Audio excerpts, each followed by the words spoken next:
أشهد أن لا إله إلا الله وحده لا شريك له وأشهد أن محمدا عبده ورسوله أما بعد فأعوذ بالله من الشيطان الرجيم بسم الله الرحمن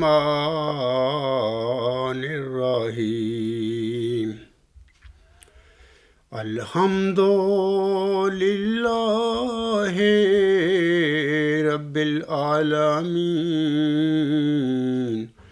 الرحمن الرحيم مالك يوم الدين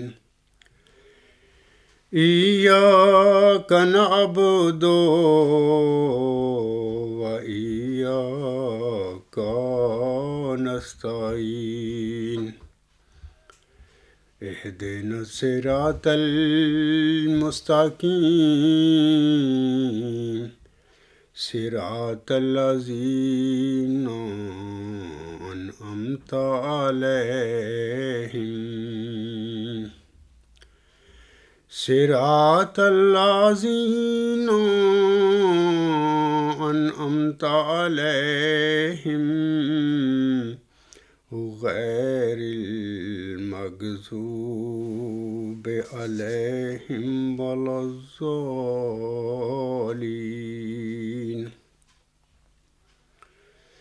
يا أيها الذين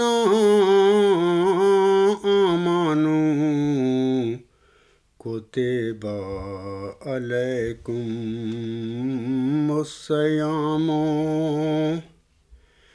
كما كتب على الذين من قبلكم لعلكم تتقون أياما معدودات فمن كان منكم مريضا أو على سفر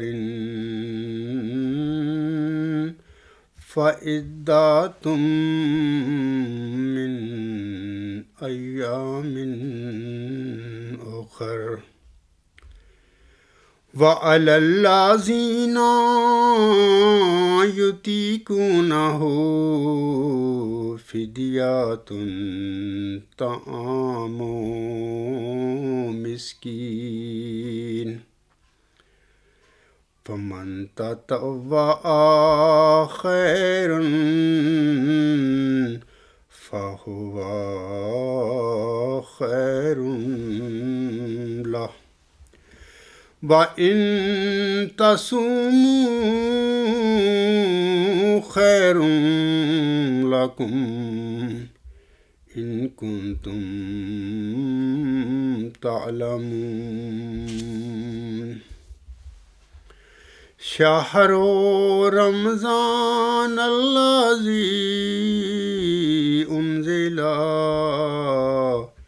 فيه القرآن هدى للناس وبينات من الهدى والفرقان فمن شهد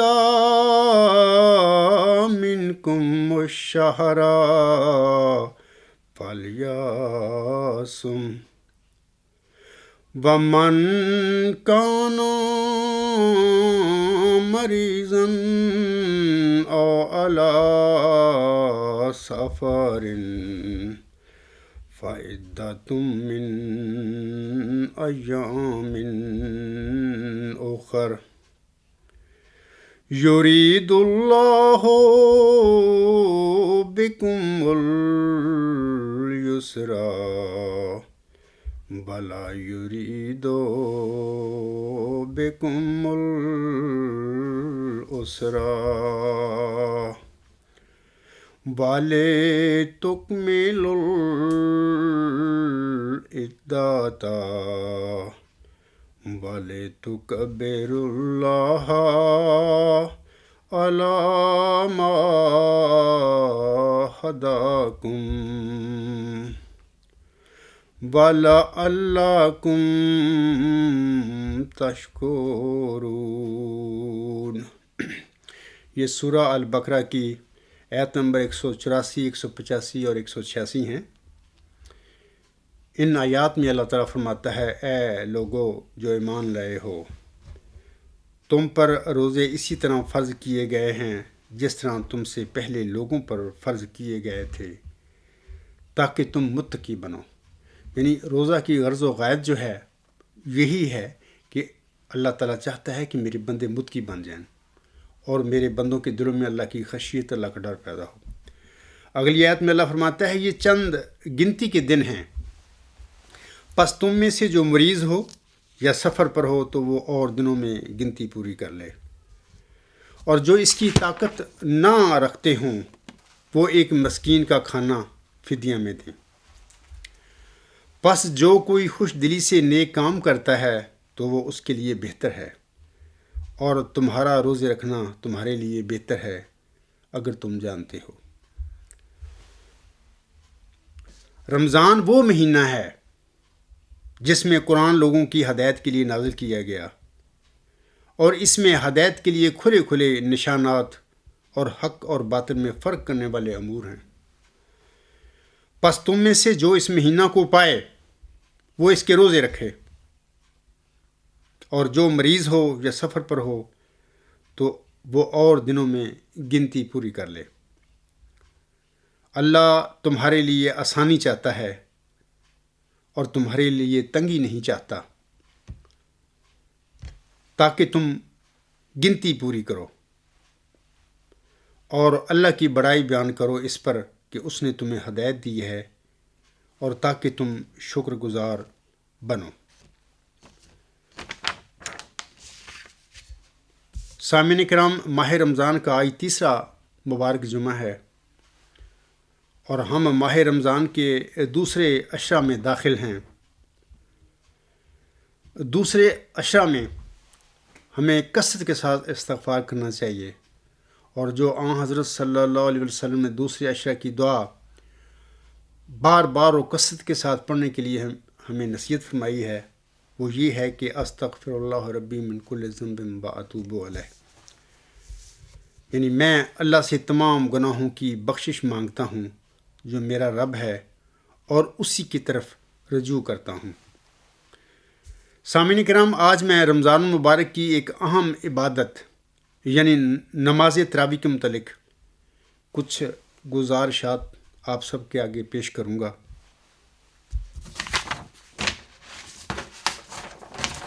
نماز تراویح سامعین کرام نبی کریم صلی اللہ علیہ وسلم کی سنت ہے، اور احادیث مبارکہ میں اس کی فضیلت آئی ہے۔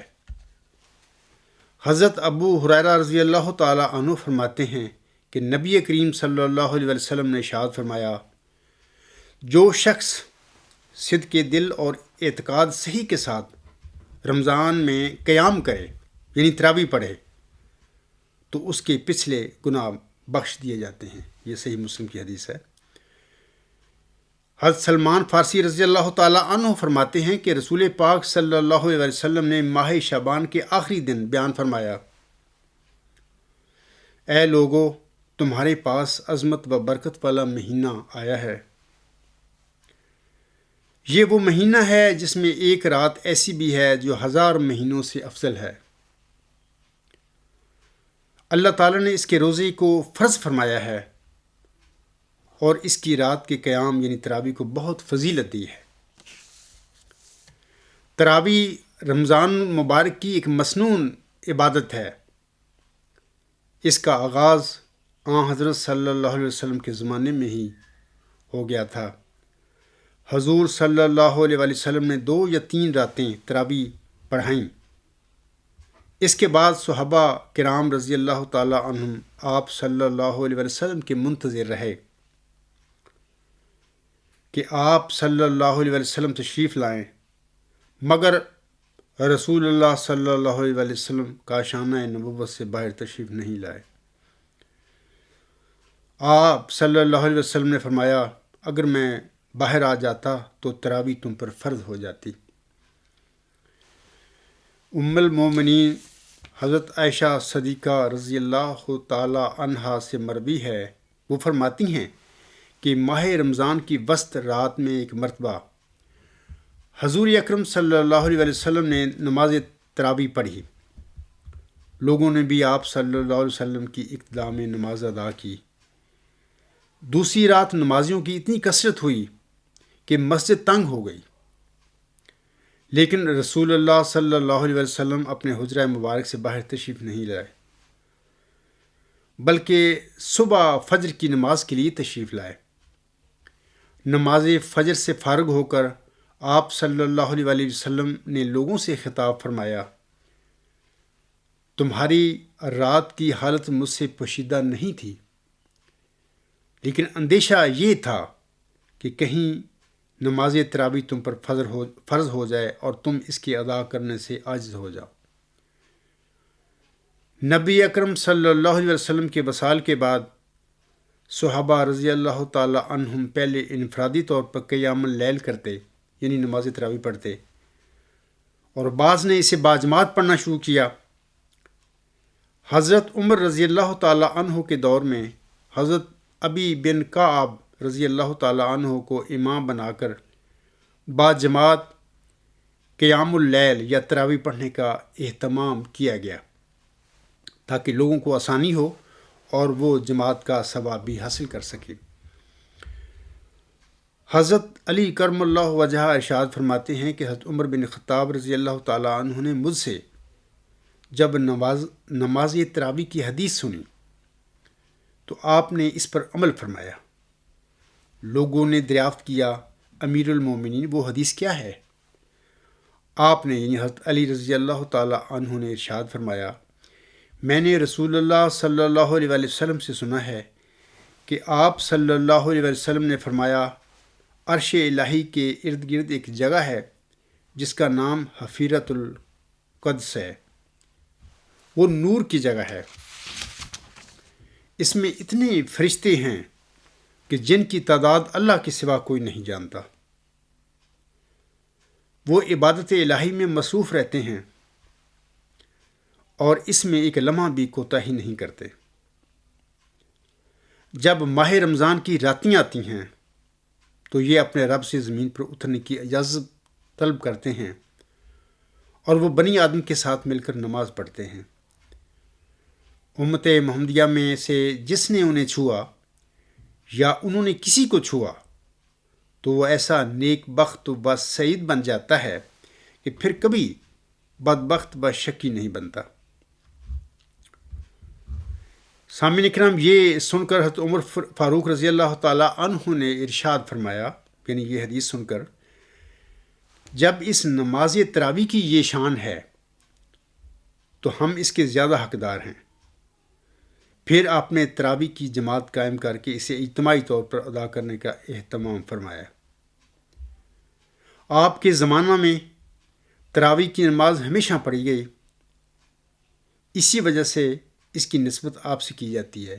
میں یہ گزارش کر دینا چاہتا ہوں کہ شروع کے 4-5 سال جو خلافت کیے ہیں حضرت عمر رضی اللہ تعالی عنہ کے، تو اس کے دوران جو ہے یہ باجماعت نماز تراویح کا اہتمام نہیں تھا، لیکن جب 4-5 سال خلافت کے یعنی حضرت عمر رضی اللہ تعالی عنہ کی خلافت کے گزر گئے، تب یہ سلسلہ پھر حضرت عمر رضی اللہ تعالی عنہ نے شروع فرمایا۔ در حقیقت تراویح کا خصوصی اہتمام اور اس کی باقاعدہ جماعت کرانے کا سہرا حضرت عمر فاروق رضی اللہ تعالی عنہ کے سر پر ہے۔ امیر المومنین حضرت علی رضی اللہ تعالیٰ عنہ ماہ رمضان کی ابتدائی رات میں جب گھر سے باہر تشریف لاتے اور مسجدوں میں تلاوت قرآن سنتے تو فرماتے، اے اللہ عمر رضی اللہ تعالیٰ عنہ کی قبر کو روشن کر دے کہ انہوں نے اللہ کی مسجدوں کو قرآن سے منور کیا۔ حضور اکرم صلی اللہ علیہ وسلم کے جلیل القدر صحابی حضرت ابو ذر غفاری رضی اللہ تعالیٰ عنہ فرماتے ہیں کہ ہم نے رسول اللہ صلی اللہ علیہ وسلم کے ساتھ نماز پڑھی، یعنی نماز تراویح، رمضان المبارک کی 23ویں رات کو 1/3 تک حضور صلی اللہ علیہ وسلم نے کھڑے ہو کر نماز پڑھائی۔ 24ویں رات کو آپ صلی اللہ علیہ وسلم تشریف نہیں لائے۔ 25ویں رات کو تشریف لائے تو نصف شب تک نماز پڑھائی۔ ہم نے عرض کیا، اگر حضور صلی اللہ علیہ وسلم ہمیں آج پوری رات نفل پڑھاتے تو خوب ہوتا۔ حضور صلی اللہ علیہ وسلم نے ارشاد فرمایا، جو شخص امام کے ساتھ نماز ختم ہونے تک باجماعت نماز میں کھڑا رہا اسے پوری رات کا ثواب ملے گا۔ 26ویں شب حضور اکرم صلی اللہ علیہ وسلم تشریف نہ لائے۔ پھر 27ویں شب آئی تو رسول اللہ صلی اللہ علیہ وسلم نے اہل بیت اطہار رضی اللہ تعالی عنہ کو بھی جمع فرمایا اور آپ سب صحابہ رضی اللہ تعالی عنہم کو ساتھ لے کر نماز پڑھائی، یہاں تک کہ ہمیں خوف ہوا کہ ہماری فلاح نہ فوت ہو جائے۔ لوگوں نے عرض کیا، فلاح کے کیا معنی ہیں؟ آپ نے فرمایا، سحری۔ رسول اکرم صلی اللہ علیہ وسلم نے باجماعت تراویح پڑھنے کی فضیلت بیان کرتے ہوئے فرمایا، جو شخص امام کے ساتھ نماز پڑھتا ہے یہاں تک کہ وہ نماز سے فارغ ہو جاتا ہے تو اس کے لیے ساری رات کا قیام لکھ دیا جاتا ہے۔ سامعین کرام، نعمت جتنی بیش بہا ہو اس کا حق ادا کرنے کی ذمہ داری اتنی ہی بھاری ہوتی ہے۔ اللہ کی کتاب اور اس کا کلام سب سے بڑی رحمت اور برکت ہے، اس لیے یہ اپنے دامن میں ذمہ داریوں کی ایک پوری دنیا رکھتی ہے۔ یہ ذمہ داریاں اس حوالے سے ہیں کہ یہ کتاب زندگی کے اصل مقصد اور زندگی کو کامیاب اور بامراد بنانے کے لیے صحیح راستے کی طرف رہنمائی کرتی ہے۔ یہ کتاب انسان کے سارے باطنی و ظاہری، انفرادی و اجتماعی امراض کے لیے نسخہ شفا ہے۔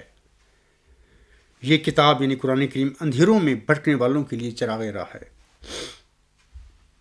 دیکھیے تو ہدایت الہی کا یہ انعام 2 بڑی ذمہ داریاں اپنے ساتھ لاتا ہے۔ پہلی یہ کہ اس کی بتائی ہوئی راہ پر خود چلنا، اس کی روشنی میں اپنی زندگی کا سفر طے کرنا، اس کے نسخہ شفا کو اپنی بیماریوں کے علاج کے لیے استعمال کرنا، اپنے دل کو، اپنی سوچ کو، فکر و عمل کو، سیرت و کردار کو اس کے بتائے ہوئے سانچے میں ڈھالنے کی کوشش میں لگ جانا۔ دوسرا یہ کہ جو ہدایت ہدی للناس ہے، سارے انسانوں کے لیے، صرف اپنے نفس کے لیے نہیں، اس ہدایت کو الناس تک پہنچانا، لوگوں تک پہنچانا، ان کو اس کی راہ پر چلنے کی دعوت دینا، اندھیروں میں رستوں پر روشنی کرنا اور بیماروں تک دوا پہنچانا۔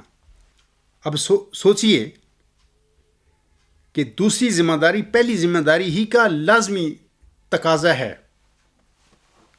اور اس کا ناگزیر حصہ ہے۔ دوسرا کام کیے بغیر پہلا کام کبھی مکمل نہیں ہو سکتا۔ ایک طرف تو یہ علم و ایمان ہوتا ہے، ایک طرف تو یہ علم و ایمان ہونا کہ قرآن مجید ہدی للناس ہے، اس بات کا تقاضا کرتا ہے کہ اسے دوسروں تک پہنچایا جائے۔ بھٹکنے والوں کا یہ حق ہے کہ جو راستہ جانتا ہو وہ ان کو راہ دکھائے، اور یہی حق بیماروں کا ہے کہ جس کے پاس دوا ہو وہ ان تک پہنچائے۔ دوسری طرف جب تک دوسروں کو قرآن کی راہ پر چلانے کے لیے کوشش اور محنت نہ ہو، خود آپ کا اپنا صحیح راہ پر قرآن کی بتائی ہوئی راہ پر چلنا بھی ناقص اور نامکمل رہے گا۔ اس طرح خود اپنی منزل بھی کھوٹی ہوتی ہے۔ اس لیے کہ دعوت و جہاد تو قرآن کریم پر عمل کرنے کا سلوک قرآنی کا ایک لازمی حصہ ہے، بلکہ چوٹی کا عمل ہے، اس لیے کہ آپ کی زندگی دوسرے انسانوں کی زندگیوں سے تعلقات و روابط میں اس طرح گتھی ہوئی ہے کہ جب تک وہ بھی اس راہ پر نہ چلیں آپ کا تنہا چلنا مشکل ہے، محال ہے، اور پوری طرح چلنا اور زیادہ مشکل ہے۔ دیکھیے، نبی کریم صلی اللہ علیہ وسلم پر پہلی وحی نازل ہوئی تو وہ اقرا کی ہدایت لائی، یعنی پڑھو۔ پڑھنے میں سنانے کا پیغام بھی سامنے کرام شامل ہے۔ دوسری وحی نے یہ بات بالکل کھول دی۔ ایک مختصر وقفے کے بعد فرمایا گیا، یا ایھا المدثر قم فانذر وربک فکبر، اے کپڑا اوڑھنے والے اٹھ کھڑا ہو اور انتباہ کر اور اپنے رب ہی کی بڑائی بیان کر، اور سارے انسانوں کے سامنے اللہ کی کبریائی کا اعلان کرو اور ان کے اوپر اس کی کبریائی قائم کر دو۔ وہی بڑا ہو اور باقی سب بڑائیاں اس کے آگے سر نگوں ہو جائیں، یہاں تک کہ زمین پر کوئی خدا بن کر راج نہ کرے، کوئی خود کو اور اپنی مرضی کو اپنے جیسے انسانوں پر مسلط نہ کرے، اور انسان کی گردن صرف اپنے خالق اور مالک کے آگے جھکے۔ غور کیجئے تو امت مسلمہ کی تشکیل صرف اسی غرض کے لیے ہوئی ہے، ورنہ یہ سب جانتے ہیں کہ جس وقت قرآن کریم کا نزول شروع ہوا اس وقت خدا کے ایسے بندے موجود تھے جو توحید کے قائل تھے، اور وہ لوگ بھی موجود تھے جو روزے رکھا کرتے تھے۔ ان کے خدا سے تعلق اور اخلاق حسنہ کی تعریف خود اللہ تعالیٰ نے قرآن مجید میں کی ہے۔ پھر ایک نئی رسالت، ایک نئی دعوت اور ایک نئی امت کیوں ضروری ہوئی؟ ایک طرف تو اس لیے کہ ایمان و عمل کی راہیں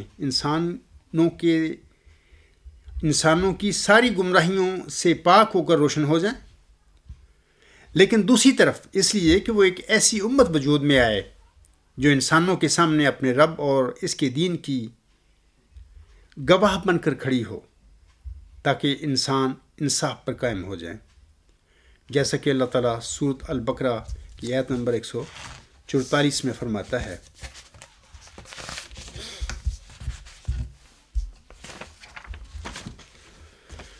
وَكَذَلِكَ جَعَلْنَاكُمْ أُمَّةً وَسَطًا لِتَكُونُوا شُهَدَاءَ عَلَى النَّاسِ وَيَكُونَ الرَّسُولُ عَلَيْكُمْ شَهِيدًا وَمَا جَعَلْنَا الْقِبْلَةَ الَّتِي كُنْتَ عَلَيْهَا إِلَّا لِنَعْلَمَ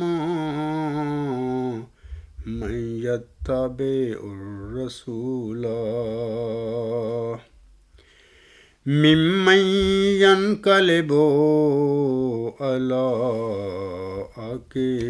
عقبيه وإن كانت لكبيرة إلا على الذين هدى الله وما كان الله ليضيع إيمانكم إن الله بالناس لرؤوف رحیم۔ اس آیت میں اللہ فرماتا ہے، اور اسی طرح ہم نے تمہیں وسطی امت بنایا ہے تاکہ تم لوگوں کے نگران ہو جاؤ اور رسول تم پر نگران ہو جائے، اور جس قبلہ پر تو پہلے تھا اسے ہم نے صرف اس لیے مقرر کیا تھا تاکہ ہم اسے جان لیں۔ جو رسول کی پیروی کرتا ہے بالمقابل اس کے جو اپنی ایڑیوں کے بل پھر جاتا ہے، اور یہ یقیناً ایک بھاری بات تھی، مگر ان کے لیے نہیں جنہیں اللہ نے ہدایت دی تھی۔ اور اللہ ایسا نہیں کہ تمہارے ایمانوں کو ضائع کر دے، یقیناً اللہ لوگوں پر نہایت مہربان اور بہت رحم کرنے والا ہے۔ سامعین کرام، یہ قرآن کا مشن ہے۔ یہی وہ مشن ہے جو قرآن کو پانے اور قرآن کی امانت کا حامل بننے کے نتیجے میں میرا اور آپ کا اور قرآن پر ایمان کا دعویٰ کرنے والی اس ساری امت کا مشن قرار پاتا ہے۔ یہ ذمہ داری کتنی بھاری اور بڑی ذمہ داری ہے، اس کا تصور بھی مشکل ہے۔ ساری انسانیت کو صحیح راہ پر ڈالا جائے، یہ ایک انتہائی عظیم الشان کام ہے۔ اسی لیے حضور صلی اللہ علیہ وآلہ وسلم پہلا پیغام لے کر غار حرا سے گھر آئے تو کانپتے اور لرزتے ہوئے آئے تھے۔ سامعین کرام، اب میں نماز جو تراویح ہے اس کے متعلق، اس کے فضائل اور مسائل کے متعلق کچھ بتاتا ہوں۔ وہ اس طرح ہیں۔ حضرت ابو ہریرہ رضی اللہ تعالی عنہ سے روایت ہے کہ نبی کریم صلی اللہ علیہ وسلم نے فرمایا، جو رمضان میں قیام کرے ایمان کی وجہ سے اور ثواب طلب کرنے کے لیے، اس کے اگلے سب گناہ بخش دیے جاتے ہیں۔ یہ مسلم کی حدیث ہے۔ اس حدیث پاک سے رمضان کی راتوں میں قیام کی فضیلت معلوم ہوئی، اور قیام کی ایک صورت تراویح کی نماز ہے۔ نماز تراویح کے خاص خاص مسائل اس طرح ہیں۔ نمبر 1، تراویح مرد و عورت سب کے لیے سنت مؤکدہ ہے، اس کا ترک درست نہیں۔ اس مسئلہ سے وہ لوگ سبق حاصل کریں جو 4 یا 6 روزہ تراویح پڑھ کر پورے مہینے تراویح نہیں پڑھتے۔ دوسرا یہ کہ 20 رکعت بھی ثابت ہیں تراویح کے حوالہ سے، اور 8 بھی ثابت ہیں، یعنی امت میں سے۔ آنسم کا فرمودہ ہے سامعین کرام کہ دین میں آسان پہلو اختیار کرو، لہٰذا آنسم نے اپنی زندگی میں 20 رکعت بھی پڑھائیں تراویح کی، اور 8 بھی پڑھائیں۔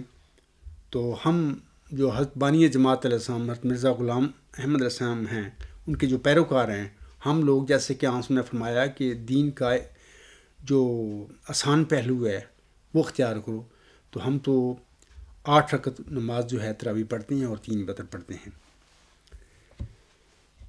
تیسری بات یہ کہ ایک بار قرآن پاک ختم کرنا سنت ہے۔ چوتھی، قرأت و ارکان کی ادائیگی میں جلدی کرنا مکروہ ہے۔ 5ویں، تراویح مسجد میں باجماعت ادا کرنا افضل ہے۔ چھٹا یہ کہ نابالغ کے پیچھے بالغ کی نہ تراویح ہوتی ہے نہ کوئی اور نماز۔ اور 7واں یہ کہ نماز میں وتر باجماعت ادا کرنا افضل ہے۔ جیسے کہ ابھی میں نے سورۃ بقرہ کی آیت پڑھی ہے جس میں اللہ تعالیٰ فرماتا ہے فَمَنْ كَانَ مِنْكُمْ مَرِيضًا أَوْ عَلَىٰ سَفَرٍ فَعِدَّةٌ مِّنْ أَيَّامٍ أُخَرَ، یعنی پس تم میں سے جو مریض ہو یا سفر پر ہو تو وہ اور دنوں میں گنتی پوری کر لے۔ یہ جو مسافر یا بیمار کے حوالہ سے حکم ہے اللہ تعالیٰ کا، اس سلسلے میں ہمارے پیارے امام حضرت مرزا غلام احمد علیہ السلام ارشاد فرماتے ہیں، یہ جو حوالہ ہے اخبار الرقم 31 جنوری 1907 صفحہ 14 پر ہے۔ آپ علیہ السلام فرماتے ہیں، اصل بات یہ ہے کہ قرآن کریم کی رخصتوں پر عمل کرنا بھی تقویٰ ہے۔ خدا تعالیٰ نے مسافر اور بیمار کو دوسرے وقت رکھنے کی اجازت اور رخصت دی ہے، اس لیے اس حکم پر بھی تو عمل رکھنا چاہیے۔ میں نے پڑھا ہے کہ اکثر اکابر اس طرف گئے ہیں کہ اگر کوئی حالت سفر یا بیماری میں روزہ رکھتا ہے تو یہ معصیت ہے، کیونکہ غرض تو اللہ کی رضا ہے نہ اپنی مرضی، اور اللہ تعالیٰ کی رضا فرمانبرداری میں ہے۔ جو حکم وہ دے اس کی اطاعت کی جائے اور اپنی طرف سے اس پر حاشیہ نہ چڑھایا جائے۔ اس نے تو یہی حکم دیا ہے، من کانا مریضن او علی سفر فعدۃ من ایام اخر۔ اس میں کوئی قید اور نہیں لگائی کہ ایسا سفر ہو یا ایسی بیماری ہو، اس میں سفر کی حالت میں روزہ نہیں رکھنا اور ایسی بیماری کی حالت میں۔ چنانچہ آج بھی میری طبیعت اچھی نہیں اور میں نے روزہ نہیں رکھا۔ تو سامعین کرام، تو میں سمجھتا ہوں کہ یہ جو رمضان المبارک میں نماز تراویح ہے، اس کی بڑی فضیلت ہے اور اس میں بڑا ثواب ہے۔ جو لوگ محنت کرتے ہیں، کوشش کرتے ہیں اللہ کے لیے، اللہ کو پانے کے لیے، خاص کر رمضان المبارک کے ایام میں، اور نماز تراویح کو باقاعدگی کے ساتھ ادا کرتے ہیں، اللہ تعالیٰ یقیناً ان کو بڑا ثواب دیتا ہے۔ ہم سب کو چاہیے کہ اللہ تعالیٰ کی رحمتوں کے ان خزانوں کو اور برکتوں کو اس ماہ رمضان میں سمیٹنے کی کوشش کریں، اور میری دعا ہے اللہ تعالیٰ سے کہ ہم سب کو اللہ تعالیٰ اس کی توفیق بخشے۔ ارکان میں ایمان کے ہے اشرف روزہ، ارکان میں ایمان کے ہے اشرف روزہ، جس کو ہے احادیث میں نسبت باخدا، صائم کے لیے خاص ہے باب الریان، صائم کے لیے خاص ہے باب الریان، محسوب عبادت میں ہے سونا اس کو۔ میں انہی اشعار پر اپنا خطبہ ختم کرتا ہوں۔ وما علینا الا البلاغ وآخر دعوانا ان الحمد للہ رب العالمین۔ اولم وآخرم وظاہرم وباطنن هو مولانا نعم المولا ونعم النصیر ونعم الوکیل۔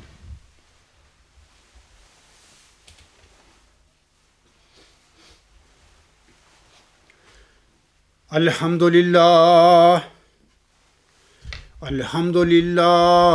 نحمده ونستعینه ونستغفره ونؤمن به ونتوکل علیہ ونعوذ باللہ من شرور انفسنا ومن سیئات اعمالنا، من یہدہ اللہ فلا مضل لہ ومن یضللہ فلا ہادی لہ، ونشہد ان لا الہ الا اللہ ونشہد ان محمدا عبدہ ورسولہ۔ عباد اللہ رحمکم اللہ، ان اللہ یأمر بالعدل والاحسان وایتاء ذی القربی وینہی عن الفحشاء والمنکر والبغی یعظکم لعلکم تذکرون۔ اذکروا اللہ یذکرکم وادعوہ یستجب لکم ولذکر اللہ اکبر۔